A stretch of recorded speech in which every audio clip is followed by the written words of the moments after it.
meninos e meninas! Nesse vídeo a gente vai falar das obrigações indivisíveis. As obrigações indivisíveis são aquelas que tratam de um fato ou de uma coisa que seja indivisível também. Essa indivisibilidade pode decorrer de efeito de lei, da natureza da coisa, pode ser por conta de um fato econômico, conforme nos ensina o artigo 258 do Código Civil.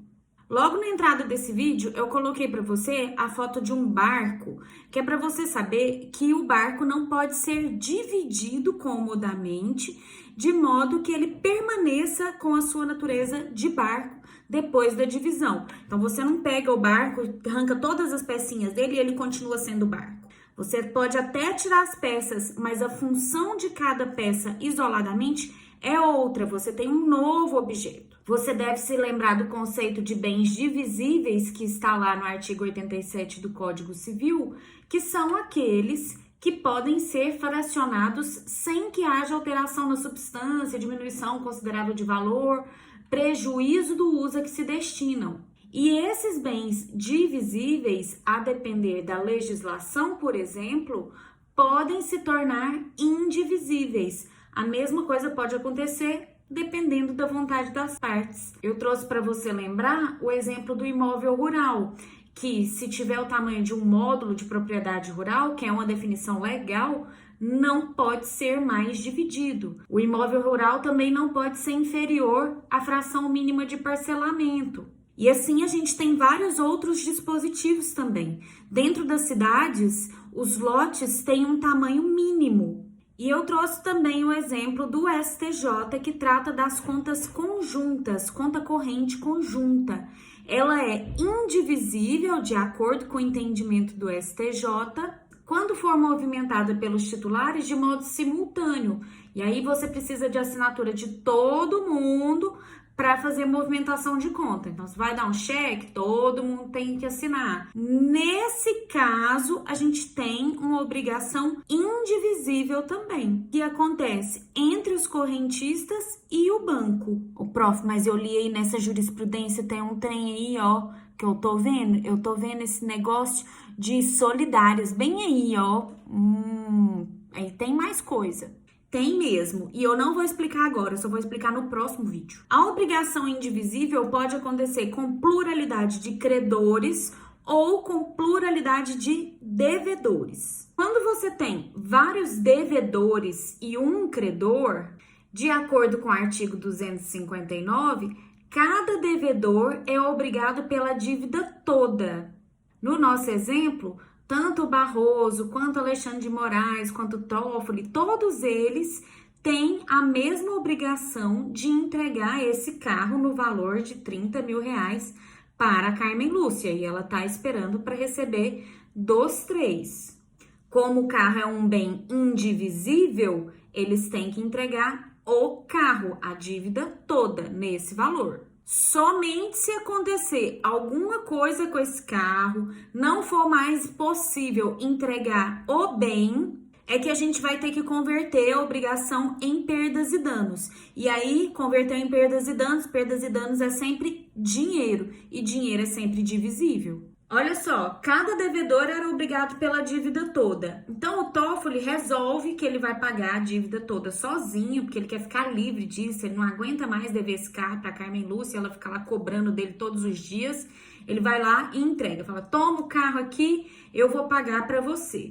Nesse momento, ele se subroga no direito do credor, ou seja, é como se ele ficasse no lugar da Carmen Lúcia. A subrogação é isso, é quando você troca de lugar com alguém. Então, ele entregou o carro sozinho, por isso o Barroso e o Alexandre de Moraes passam a dever para o Toffoli. E essa dívida não aumenta de valor, eles deviam 10 mil antes para Carmen Lúcia. Quando o Toffoli se subroga no lugar dela porque ele cumpriu a obrigação, os outros continuam devendo 10 mil reais, não aumenta a dívida, mas eles devem 10 mil reais agora para uma nova pessoa. E esses 10 mil reais, como a gente está falando de um objeto divisível, que é dinheiro, vão ser analisados considerando a dívida divisível e a obrigação de dar coisa certa, ou de pagar quantia certa, de pagar valor em dinheiro, como você queira chamar, dá tudo no mesmo. Se nesse meio tempo acontecer alguma coisa com o carro e o veículo se perder, a gente precisa converter a obrigação em perdas e danos. Ou seja, em vez de eles entregarem o carro, eles vão entregar os 30 mil reais. Com a conversão da obrigação em perdas e danos, a obrigação deixa de ser indivisível e passa a ser divisível. Só que como houve perda ou deterioração do veículo, você também precisa analisar quem foi o culpado e o pagamento pelas perdas e eventuais danos que aconteceram. Por isso, o artigo 263 separa as hipóteses de pagamento do equivalente da hipótese de pagamento de indenização efetivamente. Quando ele fala no equivalente, é o valor do bem. No parágrafo 1º, ele fala que se houver culpa de todos, todos respondem pelas perdas e danos em partes iguais. Beleza, dúvida nenhuma. Agora, no caso do parágrafo 2º, em que só um deles tem a culpa pela perda, os outros ficam exonerados do pagamento das perdas e danos. Quer dizer, cada um vai responder pela sua parte, pelo equivalente, os 10 mil reais. E ainda tem a indenização, que podem ser danos emergentes, lucros cessantes, ou aquilo que a Carmen Lúcia e o advogado dela conseguirem comprovar dentro da ação de indenização. A pessoa que foi culpada pelos danos vai pagar essa parte da indenização e o resto vai pagar só o valor do bem mesmo que eles negociaram. Se a obrigação for indivisível, mas houver pluralidade de credores, acontece um pouquinho diferente. Nesse caso, cada credor pode exigir do devedor a dívida toda, mas a gente tem algumas formalidades, uma forma específica para o devedor pagar. No nosso exemplo, a Chiquinha está devendo um barco no valor de 300 mil reais. O barco é bem indivisível. Então, a gente tem uma obrigação indivisível e ela tem 3 credores, o Kiko, o Chaves e o Seu Madruga. Cada um deles está exigindo a dívida toda. Ó, quero meu barco, quero meu barco, quero meu barco. Não tem ninguém falando que quer 50 mil reais, um carro, 2 galinhas, uma moto. Não tem ninguém falando isso. Todo mundo está exigindo a dívida toda.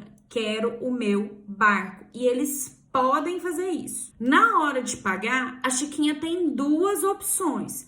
Primeiro, ela paga para todo mundo em conjunto, ou seja, ela reúne os devedores e fala: estou entregando esse barco para vocês 3, preencham por favor o recibo e me deem a quitação. Então vai lá os 3 e preenchem o recibo, que é o documento que comprova que ela quitou a dívida, que ela entregou o barco. Ou ela pode também seguir a hipótese do artigo 260, inciso 2º, que fala que ela vai entregar para um e pegar a caução de ratificação dos outros credores. Ou seja, ela entrega, por exemplo, para o Chaves e exige dele o documento do Kiko e do Seu Madruga, dizendo que eles também receberam, que eles dão a quitação, mesmo que eles não estejam aí no momento. Se isso aconteceu, ela pagou bem, ela pagou direitinho, ela foi esperta. Ninguém vai correr atrás dela depois falando: ai, mas você entregou pro Chaves, eu nem sabia. Não, tem nada de falar que não sabia.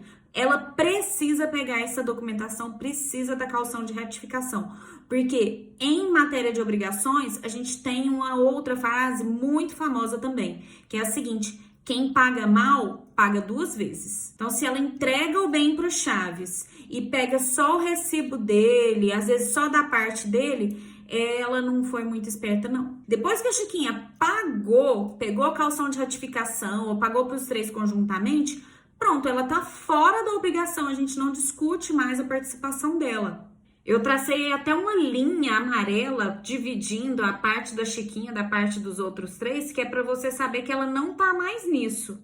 O que a gente tem agora é uma nova obrigação, dessa vez divisível, que é regida pelo artigo 261, que diz que se só um dos credores receber por inteiro, a cada um dos outros assistirá o direito de exigir dele o dinheiro da parte que lhe caiba. No caso, o Chaves recebeu o barco e vai ficar com o bem, mas o Kiko e o Seu Madruga têm direito de receber o dinheiro da parte deles. Então, o Chaves tem que entregar os 100 mil de cada um. Mas essa é uma obrigação nova, em que o Chaves é o devedor e os outros dois são os credores dele. A Chiquinha já tá fora, ela não tem nada com isso mais. Então, a gente tem que tomar cuidado com as etapas das obrigações e com os processos que vão acontecendo a cada momento.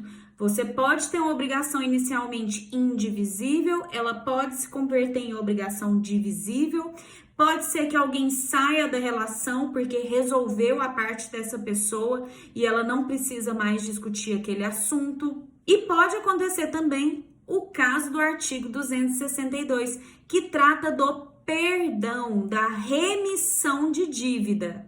Igual na oração, remissão dos pecados, então existe remissão de dívida, é o perdão da dívida ou de uma parte dela. A Chiquinha tá devendo o barco, aí ela promete que vai pagar, tudo bem. Vai lá o Kiko e fala, não, você é minha amiga, vamos esquecer essa parte, pra mim você não precisa pagar. O Kiko tinha um valor de 100 mil reais dentro desse barco. Ele perdoou 100 mil, certo? O fato de o Kiko ter perdoado 100 mil não indica que ele vai perdoar tudo. Indica que ele perdoou a parte dele só. Os outros dois não são obrigados a perdoar também. Ninguém é obrigado a fazer ou deixar de fazer, senão por lei. Quem é no mundo que te obriga a perdoar a dívida? Sabendo disso, o Chaves já fala, quem perdoa é Deus, eu quero o meu dinheiro. Então, ele preferiu receber o dinheiro. Se ela devia 300 mil e foi perdoada em 100 mil do Kiko, ela continua pagando para o Chaves só o valor ideal que ele teria a receber, que são os 100 mil reais. Seu Madruga não, Seu Madruga fala que ele quer, na verdade, o barco. Só que o barco vale 300 mil. No momento em que o Kiko perdoa a parte dele, a Chiquinha tem 100 mil lá dentro daquele barco também. Então, 1/3 do barco passa a ser dela já. Por isso, para receber o barco, o Seu Madruga tem que entregar os 100 mil da Chiquinha, que são a parte dela no barco, e aí sim ele vai poder ficar com o bem. Tá vendo aí? Para receber o barco, o Seu Madruga tem que pagar o valor do barco, que é da Chiquinha. É como se ele estivesse comprando a parte do Kiko no barco, para poder ficar com o bem. Prof, mas essa matéria difícil que o povo estava tentando me assustar lá nos livros que eu li, o povo falou, obrigações indivisíveis é muito difícil. É pra você ver, não tem nada de dificuldade, né? Facinho demais. Tudo bem? No próximo vídeo a gente vai falar de obrigações solidárias. Um beijo para você, até lá!